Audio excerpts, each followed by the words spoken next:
నమస్తే, welcome to GS media. మనిషి బ్రతకాలంటే గుండె ఎంతో ముఖ్యం. మరి ఆ గుండెకే ఆపదొస్తే ఎవరిని సంప్రదించాలి, ఏం చేయాలి అనే సందేహాలు చాలామందిలో కలుగుతుంటాయి. ఈ మధ్యకాలంలో చిన్న వయసులోనే గుండె జబ్బులకు గురవుతున్నారు.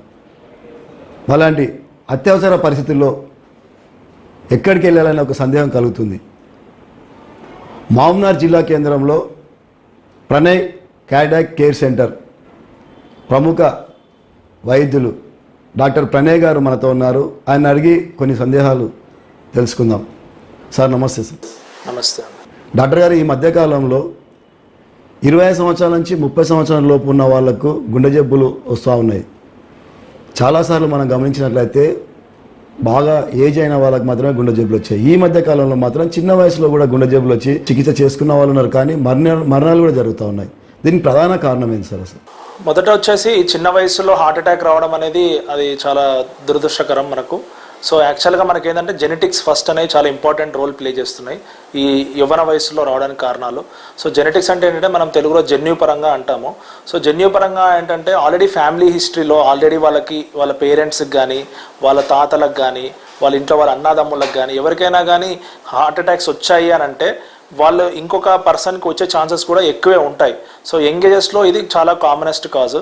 అండ్ తర్వాత వచ్చే కాజెస్ ఏంటంటే రెగ్యులర్గా హ్యాబిట్స్, చాలామంది స్మోకింగ్ చేస్తూ ఉంటారు, చాలామంది బింజ్ ఆల్కహాల్ అంటాం, అంటే ఎక్కువ ఆల్కహాల్ సేవించడం సడన్గా, దాని తర్వాత సడన్గా మనం ఏమంటారు డ్రగ్స్ అలవాటు కావడం, చాలామంది కోకెయిన్ కానీ యాంఫిటమిన్ కానీ ఇలాంటివి సిటీస్లో చాలా చూస్తూ ఉంటాం. సో ఇలాంటి తీసుకున్నప్పుడు ఏంటంటే సడన్గా కొరనరీస్ అంటే ధమనులు అంటాం, హార్ట్ మీద సప్లై చేసే నరాలు సడన్గా మూసుకుపోవడం వల్ల సడన్ హార్ట్ అటాక్ వచ్చి అక్కడే కుప్పకూడడం జరుగుతుంది. అందులో యంగ్ పేషెంట్స్లో మోర్టాలిటీ అంటే చనిపోయే రిస్క్ చాలా ఎక్కువ ఉంటుంది. ఎందుకంటే వాళ్ళకి లోపల ఒక దమనం నుంచి ఇంకో దమనులకి కనెక్షన్ అనేది సరిగ్గా ఫామ్ అయి ఉండదు. సో ఆ యంగ్ వయసులో ఇమీడియట్గా నరం బ్లాక్ అయినప్పుడు సడన్గా అందులో హార్ట్ సడన్గా ఆగిపోయి గుండె దడ రావడము, దాని వెంట్రుకల టెకికార్డియా అంటాము, అట్లా వచ్చి సడన్గా కార్డియాక్ అరెస్ట్ అయ్యి ఇంట్లో అక్కడక్కడే కుప్పకూడడం జరుగుతుంది, లేదంటే బయట ఎక్కడ ఉంటే వాళ్ళ అక్కడ కుప్పకూడడం జరుగుతుంది. సో వాళ్ళని సడన్గా కాపాడలేము. సో వాళ్ళకి చాలా వయసు ఉంటుంది చేయాల్సింది, బట్ సడన్గా వాళ్ళు కుప్పకూడడం వల్ల చాలా మనకు కూడా చాలా బాధగా అనిపిస్తుంది. సో ఏంటంటే ఫస్ట్ ఆఫ్ ఆల్ అనేది జన్యుపరంగా ఉన్నది ఏంటంటే మనము ముందు కౌన్సిలింగ్ చేసో వాళ్ళకి ఏమైనా రిస్క్ ఫ్యాక్టర్స్ ఉన్నాయో, లిపిడ్ ప్రొఫైల్ అవన్నీ చూసి దాన్ని బట్టి మనం దాన్ని తగ్గించుకోవడమో ఏదో చేసుకుంటే సడన్గా వాళ్ళకి హార్ట్ అటాక్స్ రావడం తగ్గుతాయి. సో ఎవరికైనా కానీ ఇప్పుడు అంటే ఏజ్ పరంగా కాకుండా సరే ఎవరు వచ్చినా కానీ నేను ఇమీడియట్గా స్క్రీనింగ్ చేయడం జరుగుతుంది. తర్వాత ఈ స్టూడియోకో అంటాం, తర్వాత ఈసీజీ అంటాము, తర్వాత గుండెకి సంబంధించిన టెస్టులు ఉంటాయి, అవన్నీ చేసిన తర్వాత మనం నిర్ధారణ చేస్తాం అన్నమాట. డాక్టర్ గారు, ఈ మధ్యకాలంలో ఈ వారం రోజుల్లో ఒక హైదరాబాద్లో చేసే ఆపరేషన్ ఏదైతే అరుదైన చికిత్స ఇక్కడ ఒక పేషెంట్కి చేసినట్టు తెలిసింది. అసలు ఆ పేషెంట్కి ఎలాంటి వైద్యం చేశారు? సో ఒక 60 ఏళ్ల వయసు గల పేషెంట్ అండి. అతనికి ఏంటంటే లోపల ఆల్రెడీ నరం అనేది చాలా రోజుల నుంచి బుడుకుపోయింది. సో ఆల్మోస్ట్ ఒక 3 months 6 months కూడా అయ్యుండొచ్చు. సో మనకి ఏంటంటే అది స్కానింగ్లో ఏంటంటే గుండె పంపింగ్ అంతా నార్మలే ఉంటుంది, టెస్ట్లు నార్మలే వస్తాయి. బట్ టీఎంటీ అనే టెస్ట్ ఒకటి ఉంటుంది, అంటే ట్రెడ్మిల్ టెస్ట్, అది చేయడం వల్ల బయటపడింది. సో బయటపడిన తర్వాత యాంజియోగ్రామ్ చేయడం జరిగింది. యాంజియోగ్రామ్ చేసిన తర్వాత ఆ నరము చాలా గట్టిగా మూసుకుపోయింది, ప్లస్ అక్కడ సిమెంట్ లాగా లేయర్ కూడా పడింది. సో దీనికి అత్యాధునిక టెక్నిక్స్ అంటే కెమెరా అనేది లెన్స్ అనేది యూజ్ చేసి దాన్ని లోపలికి పంపించి దాని మొత్తం వెజల్ని అంతా స్టడీ చేసి, అంటే దమల్ని స్టడీ చేసి దాన్ని మనం ఏంటంటే చిన్న బెలూన్ అంటాం, సో దాన్ని పెట్టి ఓపెన్ చేసి స్పెషల్ ఎక్విప్మెంట్స్ వాడి దాన్ని తెరవడం జరిగింది. సో అది చాలా క్లిష్టమైన పరిస్థితి అనమాట. యూజువల్గా ఇక్కడ ఎవరు అంత సాహసం చేయరు, ఎందుకంటే అది చేయడానికి కూడా 3 గంటల నుంచి 4 గంటల వ్యవధి పడుతుంది, ఒక బైపాస్ ఆపరేషన్ చేసినట్టుగా ఉంటుంది. బట్ ఏంటంటే దీనివల్ల ఏంటంటే లోపల బైపాస్ లాగా ఏం కనిపించదు, మనకు స్కార్ ఉండదు. సో ఓన్లీ చిన్న రంధ్రం ద్వారా వెళ్తాము. వెళ్ళినప్పుడు ఏంటంటే డైరెక్ట్ దాన్ని స్టెంట్ వేసి అమర్చడం జరిగింది. సో అది వేసిన తర్వాత పేషెంట్కి కంప్లీట్గా నార్మల్ అయిపోయాడు. సో ఇలా చేసేటప్పుడు చాలా రిస్క్ కూడా కూడుకొని ఉంటుంది. హైదరాబాద్ లాంటి నగరాల్లో అయితే దగ్గర 7 నుంచి 8 లక్షలు ఖర్చు అయ్యే అవకాశాలు ఉంటాయి. మన దాంట్లో సగానికి సగం కంటే ఇంకా తక్కువే తీసుకున్నాం పేషెంట్ దగ్గర. సో వాళ్ళు ఏంటంటే అంత దూరం వెళ్ళడం ఎందుకు, మనకు మహబూబ్నగర్లో ఇంత జరుగుతున్నప్పుడు అని పేషెంట్ కూడా వాళ్ళు పాజిటివ్గా మనకు రిసీవ్ చేయడం జరిగింది. సో అలాంటి వాళ్ళకి మనం ఇమీడియట్గా స్టెంట్ వేసిన తర్వాత అతను 1 day అబ్జర్వ్ చేసి 3rd day ఇంటికి కూడా డిశ్చార్జ్ చేయడం జరిగింది.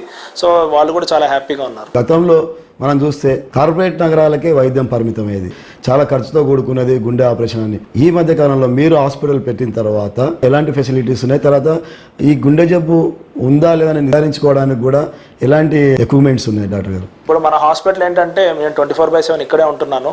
సో లేని పక్షంలో ఇంకో కార్డియాలజిస్ట్ కూడా ఉండి చేస్తూ ఉంటారు నా హాస్పిటల్లో. సో ఇప్పుడు ఏంటంటే ఇమీడియట్గా మనకి ఏదైనా పేషెంట్ నా ఓపీడీకి వచ్చినా కానీ లేదంటే ఐపీకి వచ్చినా కానీ ఇమీడియట్గా మన దగ్గర ఏంటంటే ఫస్ట్ ఆఫ్ ఆల్ ఈసీజీ, తర్వాత 2D ఎకో కార్డియోగ్రఫీ అంటాం, దాంతోపాటు 4D ఎకో కూడా ఉంది మన దగ్గర, దాంతోపాటు టీఎంటీ టెస్ట్ అంటాం, ట్రెడ్మిల్ టెస్ట్. సో దాని తర్వాత గుండెకి సంబంధించిన కొన్ని టెస్టులు ఉంటాయి, ట్రోపోనిన్ టెస్ట్ అని, ఎన్టీ ప్రోబిఎన్పి అని, రకరకాల బ్లడ్ టెస్ట్లలో కూడా మనం కనుక్కోవచ్చు. తర్వాత లిపిడ్ ప్రొఫైల్ అంటే ఫ్యాట్కి సంబంధించింది ఎంత కంటెంట్ ఉంది బాడీలో అనేది కూడా తెలుసుకోగలము. సో దాని తర్వాత ఏమన్నా దీంట్లో అబ్నార్మల్ వస్తుంది అంటే డెఫినెట్గా నెక్స్ట్ లెవెల్ యాంజియోగ్రాము, దాని తర్వాత మనము స్టెంట్ అంటే దాంతోపాటే మనం వేయడం జరుగుతుంది ఒక్కోసారి.